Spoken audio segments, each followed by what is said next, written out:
कोई समझे ना समझे, सतगुरु समझ रहे हैं कि हम आज भी वहीं खड़े हैं जहां से हमने शुरुआत की थी। जो वक़्त के पूर्ण संत हैं ये बात अच्छी तरह जानते हैं कि उनका शिष्य आज भी वहीं खड़ा है जहां से उसने परमार्थ में चलना शुरू किया था। तो सोचो उन्हें कितना दुख होता होगा। पर भाई खुद भी विचार करो कि हम आगे क्यों नहीं बढ़ पाते। ऐसी कौन सी कमी है जिसके कारण हम फिर वहीं से आ जाते हैं जहां से हमने चलना शुरू किया था। देखो, माया इस कार्य में हमारे विघ्न डालती है। माया ने हमें भ्रमित किया हुआ है। माया के प्रभाव से कहते हैं महापुरुष भी नहीं बचते जब वो मनुष्य रूप में इस धरा पर आते हैं। कई सारे उदाहरण हैं जिन्हें आप समझ सकते हैं कि माया के वशीभूत होकर किस तरह से पशु पक्षी जीव जंतु मनुष्य हम सबके सब भ्रमित हैं। देखो, तोता है, तोता को पकड़ने के लिए एक नलनी में तार डाल के बांध देते हैं जिससे तोता उस पर बैठे, तो वो नलनी घूमती रहती है और तोता समझता है कि यदि उसने नलनी को छोड़ा तो वो गिर पड़ेगा और नीचे पानी में डूब जाएगा। तो वो उस नलनी को नहीं छोड़ता और तोता पकड़ा जाता है माया का भ्रम या नहीं? ये किस्सा एकदम सच है। इसीलिए समझाने की कोशिश कर रहे हैं कि जैसे वो तोता घूमती हुई नलनी को नहीं छोड़ता और पकड़ा जाता है, इसी तरह हम भी इसी माया के वशीभूत होकर हमने जो घर परिवार की नलनी पकड़ी हुई है, हम इससे ऊपर नहीं उठ पाते। एक और उदाहरण है कि बंदर को पकड़ने के लिए एक लोटे को मिट्टी में गाड़ देते हैं, उसमें कुछ दाने डाल देते हैं। जैसे ही बंदर उस लोटे में हाथ डालता है वो दाने पकड़कर मुट्ठी बांध लेता है, फिर वो मुट्ठी नहीं खोलता। कोशिश बहुत करता है निकलने की, लेकिन लालच के कारण वो मुट्ठी नहीं खोलता और वो पकड़ा जाता है और गली गली फिर वो नचाया जाता है। और किस तरह से समझाया जाए कि इसी तरह हम भी तो जगह जगह नाच रहे हैं भाई। कभी बच्चों के आगे नाच रहे हैं, कभी बच्चों के आगे नाच रहे हैं। कभी भी सच को नहीं समझ पा रहे हैं कि भाई यही तो सब कुछ हमारे अपने बड़े करते चले आए और हम भी वही कर रहे हैं। भाई, तोते को पकड़ने का उदाहरण आज दिया जा रहा है, ये बरसों से दिया जा रहा है। पौराणिक कथा है, उनके माध्यमों से दिया जा रहा है। इसी तरह बंदर को पकड़ने का भी इसी तरह से उदाहरण दिया जा रहा है। क्या हम इस उदाहरण को समझें या समझकर हमने कुछ अमल किया? नहीं किया। इसीलिए तो हम वहीं के वहीं खड़े हैं। परमार्थ में हमें समझाया जाता है कि गुरु नाम की कमाई के सिवाय और कुछ नहीं करना है, और हम सारे जगत में घूमते रहते हैं, बाहरी भक्ति करते रहते हैं। क्या इससे कुछ बनेगा? अगर बनना होता तो अब तक बन चुका होता। बन भी जाता यदि वहाँ जाकर वहाँ जो कुछ समझाया जाता है या जहाँ पर हम कुछ देखते हैं उसे अंदर देखने की कोशिश करते तो। एक और उदाहरण है कि यदि श्वान यानी कुत्ते को किसी शीश महल के अंदर छोड़ दिया जाए तो वो हर तरफ कुत्ते ही कुत्ते देखता है और उन कुत्तों पर चिल्लाता है, भौंकता है और भौंक कर वो अपनी जान दे देता है। वो क्योंकि उसे लगता है कि ये अनेक कुत्ते हैं। भाई, हम भी तो ऐसे ही श्वान जैसे ही हैं। हम किसी गफलत की नींद में हैं, इसीलिए हम गुरु की ये जो सीख है नहीं समझ पाते। अगर आपका बच्चा, कार्य व्यवहार की बात कर रहा हूं, अगर आपका बच्चा जहां से वो चलना शुरू करे उस पर आप खूब पैसा खर्च करें, उसको तरह तरह की शिक्षा का साधन दें, वस्त्र दें, और यदि वही बच्चा नालायक निकल जाता है, वहीं का वहीं मिलता है जितपे इतना धन खर्च किया था, तो आपको कितना दुख होता है। आपको लगता है ये सारी मेहनत मशक्कत मेरी बेकार चली गई, मैंने इस बच्चे के साथ कितना धन खर्च किया, कितनी मेहनत की, कितनी आशाएं पाली। इसी तरह मेरे भाइयों, सद्गुरु भी हमसे ये आशा रखते हैं कि हम उनकी बात पर अमल करें, खरे उतरें, जो उन्होंने हमारे साथ सपने देखे हैं।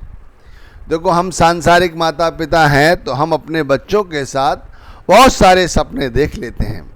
उसमें ऐसे सपने भी होते हैं कि बड़ा होकर बच्चा हमारी देखरेख करेगा, लेकिन हमारे सद्गुरु तो हमसे इस तरह की कोई इच्छा भी नहीं रखते। वो तो सिर्फ हमारा एक जिम्मेवारी उठा लेते हैं कि भाई इस जीवात्मा को इस 84 लाख योनियों की जिया जून से मुक्त कराना है। लेकिन हम पे माया इस कदर सवार है कि हम माया के वशीभूत होकर इस सच को नहीं समझ पाते। रेगिस्तान में जब हिरन प्यासा होता है, उसे पानी की एक बूंद नहीं मिलती, तो वो इधर उधर जब नजर दौड़ाता है, पानी के लिए छटपटाता है, तो देखता है सूर्य का प्रकाश रेत पर इस कदर पड़ रहा है कि उसे लगता है कि उस जगह पानी है, और वो दौड़ता है उस ओर, दौड़ता है उस ओर, दौड़ता है, और जब वो वहां पहुंच जाता है तो पाता है कि ये भाई रेत है, पानी नहीं है। हमें क्या सीख मिलती है इस कथा से? हम भी इसी तरह मेहनत करते हैं, दिन रात मेहनत करते हैं, पैसा कमाते हैं और पैसा कमाते हैं, पैसे से पैसा कमाया जाता है ये सोचकर उसी पैसे को और जगह इन्वेस्ट करते हैं, पैसा इकट्ठा कर लेते हैं। लेकिन जिस तरह वहां पहुंचकर हिरन को पानी नहीं मिलता, इसी तरह बहुत सारा पैसा इकट्ठा करने के बाद भी हमें कोई सुख नहीं मिलता, हमें कोई शांति नहीं मिलती। अरे भाई, ये धन दौलत इकट्ठी करके, ये साजो सामान इकट्ठे कर लिए, इनसे क्या शांति मिल जाती है? भाई, इन पदार्थों से शांति नहीं मिलती। भोग विलास की वस्तुओं से आराम तो मिल सकता है थोड़े समय के लिए, लेकिन शांति नहीं मिलती। शांति के लिए तो सच्ची भक्ति करनी पड़ती है। आप सोच के देखो भैया, बहुत सारे ऐसे लोग हैं जो कि अब आया श्वास ना आया, इस तरह मौत की नींद लिए हुए पड़े हैं, बिस्तरों पे पड़े हैं, डॉक्टरों के घरों में पड़े हैं। वो कहते हैं कि अब इनका अंत समय है। उस समय भी उनके मन से माया नहीं जा रही है, और इससे बड़ा भ्रम क्या होगा? सोचो, सद्गुरु क्या उनकी दशा नहीं देख रहे हैं? उनकी दशा भी देख रहे हैं। अब बताइए, हमने जो कार्य किए हैं उन कर्मों का फल हमें भुगतना है, और हमें भुगतना ही पड़ेगा। यदि नाम की कमाई करते रहे, गुरु नाम के साथ जुड़े रहे, तो भाई ये कर्मों का भुगतान भी कर लेंगे और नए कर्म हम करने से बच जाएंगे। तुम आज किसी का कत्ल कर दो तो तुम्हें उसका दंड जरूर मिलेगा, तुम्हें कानून उसकी सजा देगा, लेकिन एक सजा ऊपर की भी है, क्या तुम वो इस जन्म में ही भोग लोगे? तुमने जो कर्म कर रखे हैं, हमने जो कर्म कर रखे हैं, उनकी सजा हम पहले से ही भुगत रहे हैं, तो इसका भुगतान करने के लिए हमें फिर यहाँ आना पड़ेगा, फिर हमें किसी न किसी योनि में जन्म लेना पड़ेगा। भाई, संतों की शिक्षा क्या है?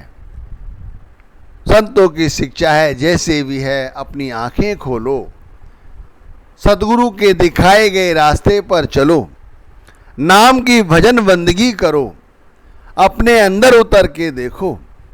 बाहरी भक्ति करने से कुछ नहीं मिलेगा। बाहरी भक्ति हमारी आंतरिक भक्ति को बढ़ाती है। इसीलिए बाहरी भक्ति मुबारक है यदि उसे अंदर तुमने कार्यान्वित किया है तो। और यदि बाहरी भक्ति केवल दिखावा रही, केवल अपने आप को दिलासा देने लायक हुई, तो भाई कुछ नहीं होगा। जैसे वो हिरण का बच्चा वहाँ पहुँचा और उसे जल नहीं मिला, वो दुखी हुआ।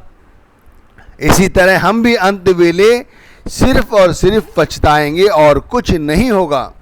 बड़े बड़े जोगी, यति, सन्यासी, महापुरुष, ये सब माया के वशीभूत होकर इन्होंने अपने आप को अंत वेले आके गर्त में गिरा लिया, और जो माया से जीत गए उन्होंने ही कुछ पाया है। माया उन्हीं लोगों को नहीं छू पाती जो गुरु के भाड़े में रहते हैं, जो दिन रात परमात्मा के नाम की कमाई करते हैं। माया उनसे कुछ नहीं कहती। माया आती है पर उनसे दूर रहती है।